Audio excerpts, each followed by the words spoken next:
Hello guys. तो आज का जो हमारा सेकंड टॉपिक है मेडिवल हिस्ट्री का, उसमें आज हम पढ़ेंगे भारत में तुर्की आक्रमण, और इसमें हम जानेंगे महमूद गजनवी और मोहम्मद घोरी के बारे में। तो चलिए करते हैं स्टार्ट। सबसे पहले हम पढ़ेंगे महमूद गजनवी के बारे में। महमूद गजनवी के बारे में जानने से पहले हम बात करेंगे गजनी साम्राज्य की। गजनी साम्राज्य को यामनी वंश के नाम से भी जाना जाता है, और इसके जो संस्थापक हैं वो है अल्पतगीन। अल्पतगीन ने गजनी साम्राज्य की स्थापना की और राजधानी बनाया था गजनी को। अब अल्पतगीन का एक दास था सुबुक्तगीन, और ये जो सुबुक्तगीन है वो पहला तुर्की है जिसने भारत पर आक्रमण किया था। अब ये सुबुक्तगीन जो था वो अल्पतगीन का दास होने के साथ साथ इसका दामाद भी था, और जो 977 ईस्वी में गजनी का शासक बना था। अब जब उसने भारत पर आक्रमण किया तो उसने सबसे पहला आक्रमण किया था पंजाब के विरुद्ध, और उस समय पे वहाँ का शासक था जयपाल। तो ये थी सुबुक्तगीन और गजनी साम्राज्य के बारे में छोटी सी जानकारी। अब हम बात करेंगे महमूद गजनवी के बारे में। महमूद गजनवी जो था वो सुबुक्तगीन का पुत्र था। अब सुबुक्तगीन की डेथ के बाद वो शासक बना गजनी का, लेकिन उससे पहले वो खुरासान में एज अ राज्यपाल शासन करता था। अब जब वो उधर का शासक बना गजनी साम्राज्य का, तो साम्राज्य का शासक बनने के बाद उसने खलीफा से 2 उपाधियाँ प्राप्त की, और उस समय पे वहाँ का जो खलीफा थे वो थे अल कादिर बिल्ला। उन्होंने उनको 2 उपाधियाँ दी, एक दी यमीन उद दौला और दूसरी दी यमीन उल मिला। यमीन उद दौला का मतलब होता है साम्राज्य का दाहिना हाथ, और यमीन उल मिला का मतलब होता है मुस्लिमों का संरक्षण। तो ये थी 2 उपाधियाँ उनको खलीफा से मिली हुई। अब अगर इसके टाइम पीरियड की बात करें तो इनका जो टेन्योर था वो था 998 ईस्वी से 1023 ईस्वी तक का। महमूद गजनवी को गाजी भी बोलते थे और बुत शिकन भी बोलते थे। बुत शिकन इसलिए बोलते थे क्योंकि ये मूर्तियों को बहुत ज़्यादा तोड़ता फोड़ता था।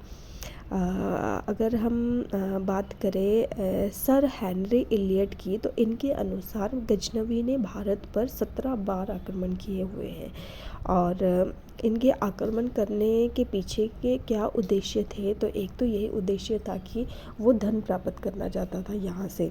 तो एक उद्देश्य था धन को लूटना और मध्य एशिया को मजबूत बनाना, अपने साम्राज्य का विस्तार करना। इसके साथ साथ एक मोस्ट इम्पॉर्टेंट क्वेश्चन ये बनता है यहाँ महमूद गजनवी से कि ये वो पहला शासक था, मुस्लिम शासक, जिसने सुल्तान की उपाधि धारण की थी। तो ये मोस्ट इम्पॉर्टेंट पॉइंट है इससे रिलेटेड। अब हम बात करेंगे इनके प्रमुख आक्रमणों की। तो एक तो पहला जो आक्रमण था इसका वो किया था इसने 1000 ईस्वी में। उस समय पे पंजाब के हिंदू शाही शासक चल रहा था, और 1001 ईस्वी में इसने दोबारा से यहाँ पे आक्रमण किया। तो उस समय पे जो राजा था वो जयपाल था, और वो इससे हार गया था, और इसके हारने की वजह से उसने आत्महत्या कर ली थी। इसके बाद एक इम्पॉर्टेंट आक्रमण है इसका 1008-9 ईस्वी में। इस समय पे हिंदू शाही जो राजा था वो था आनंदपाल। इसके बाद 1819 में इसने मथुरा और कन्नौज के एरिया में भी आक्रमण किया था। इसके बाद 1019-20 ईस्वी में चंदेल राजा के विरुद्ध इसने आक्रमण किया था, और चंदेल राजा विद्याधर ने जो है वो इसका सफल विरोध किया था। तो ये भी एक क्वेश्चन बन जाता है कि महमूद गजनवी का सफल विरोध किस राजा ने किया था। तो वो किया था चंदेल राजा विद्याधर ने। इसके बाद मोस्ट इम्पॉर्टेंट जो इसका आक्रमण है, जिसे क्वेश्चन बार बार पूछा जाता है, वो है 1025 ईस्वी का इसका आक्रमण, जो कि इसने सोमनाथ मंदिर, जो कि गुजरात में है, शिव मंदिर है ये, इसमें किया था। और इसका उस मंदिर में आक्रमण करने का एक ही उद्देश्य था, मंदिर को लूटना। इसके बाद इसका जो 17वां आक्रमण है 1027 ईस्वी में इसने जाटों के विरुद्ध आक्रमण किया था, जो कि इसका अंतिम आक्रमण था।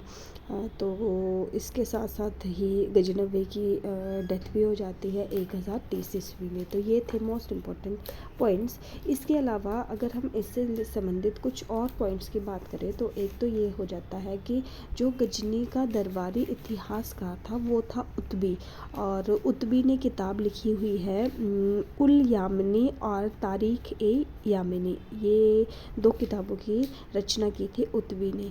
और गजनवी के साथ 11वीं सदी में अल-बुरूनी भी भारत आया था और उसने रचना की थी किताब उल हिंद की। किताब उल हिंद को तहकीक ए हिंद भी कहते हैं। और ये जो किताब है वो अरबी भाषा में लिखी हुई है और भारत की सामाजिक संस्कृति की जानकारी जो है वो इस किताब में मिलती है।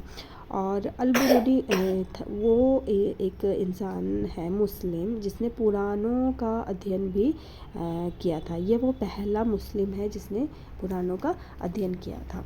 इसके अलावा ये जो किताब उल हिंद है इसकी अंग्रेजी अनुवाद भी हुआ है और हिंदी अनुवाद भी हुआ है। अंग्रेजी अनुवाद किया है सचाऊ ने और हिंदी अनुवाद किया है रजनीकांत ने। इसके बाद फिरदौसी जो कि गजनी के दरबार में रहता था, इसने शाहनामा लिखा हुआ है। ये एक महान फारसी ग्रंथ है और इसको पूर्व का होमर भी कहते हैं। और इसमें कश्मीर को पृथ्वी का स्वर्ग कहा है फिरदौसी ने। इसके बाद बेहाकी ने रचना की है तारीख ए सुबुक्तगीन। और गजनवी ने संस्कृत मुद्रालय के चांदी के सिक्के भी जारी किए थे। तो ये थे most important points Mahmud Ghaznavi के बारे में। अब हम बात करेंगे मोहम्मद गौरी के बारे में।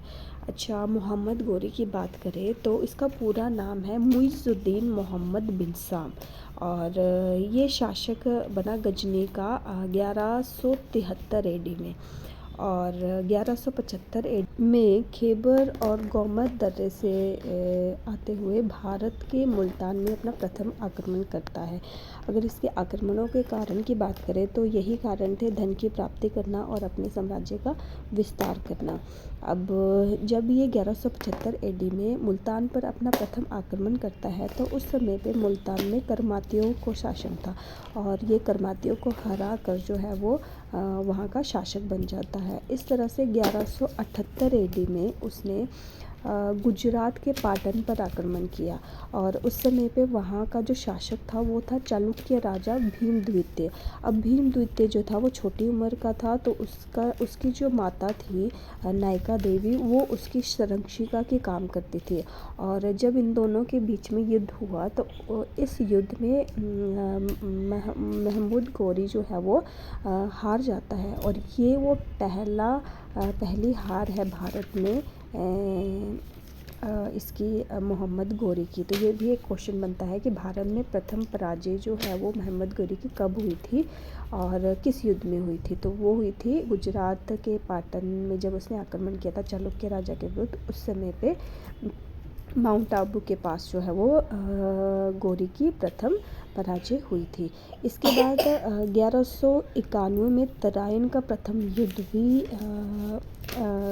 इससे भी क्वेश्चन बनते हैं कि तराइन का प्रथम युद्ध कब हुआ था और किसके किसके बीच में हुआ था। तो वो हुआ था 1191 ईस्वी में और ये हुआ था महमूद गौरी और पृथ्वीराज तृतीय के बीच में, जिसमें पृथ्वीराज तृतीय जो है वो विजय रहा था। तो इस हार के बाद 1192 में वो दोबारा तराइन पर आक्रमण करता है। तो ये कहलाता है तराइन का द्वितीय युद्ध, जिसमें पृथ्वीराज तृतीय जो है वो हार जाता है, उसकी पराजय होती है। उसके बाद 1194 में चंदावर का युद्ध होता है। चंदावर का युद्ध जब होता है तो उस पराजय होती है और जयचंद की पराजय की खुशी में मोहम्मद गौरी लक्ष्मी की आकृति वाले सिक्के चलाता है। तो ये थे कुछ मोस्ट इम्पॉर्टेंट पॉइंट्स। इसके अलावा अगर हम बात करें पृथ्वीराज चौहान की, तो इससे भी संबंधित कई बार क्वेश्चन बन जाते हैं। तो पृथ्वीराज चौहान को राय पिथौरा भी कहा जाता था। अब इसका मूल नाम था पृथ्वीराज तृतीय। दिल्ली के संस्थापक जो थे अनंगपाल तोमर, जो कि इसके नाना थे, इससे उनको दिल्ली व अजमेर मिला था। अगर इसके दरबारी कवि की बात करें तो वो थे चंदर बरदाई, जिसने पुस्तक लिखी हुई है पृथ्वीराज रासो। अब ये थे पृथ्वीराज चौहान से संबंधित पॉइंट्स। इसके बाद बात करें 1203 ईस्वी की, तो मोहम्मद गौरी जो है वो अपने दास कुतुबुद्दीन ऐबक को कालिजर अभियान के लिए भेजता है, जिसमें चंदेल शासक परमार्दी देव को जो है वो हरा देता है। और 15 मार्च 1206 ईस्वी में खोखर सरदार द्वारा जो है वो गौरी की हत्या कर दी जाती है, और खोखर सरदार जो है वो दिल्ली सल्तनत की शुरुआत करता है। तो ये थे इम्पॉर्टेंट पॉइंट्स मोहम्मद गजनवी और मोहम्मद गौरी से संबंधित। आई होप कि आज की वीडियो आप लोगों के लिए हेल्पफुल रही। Thank you.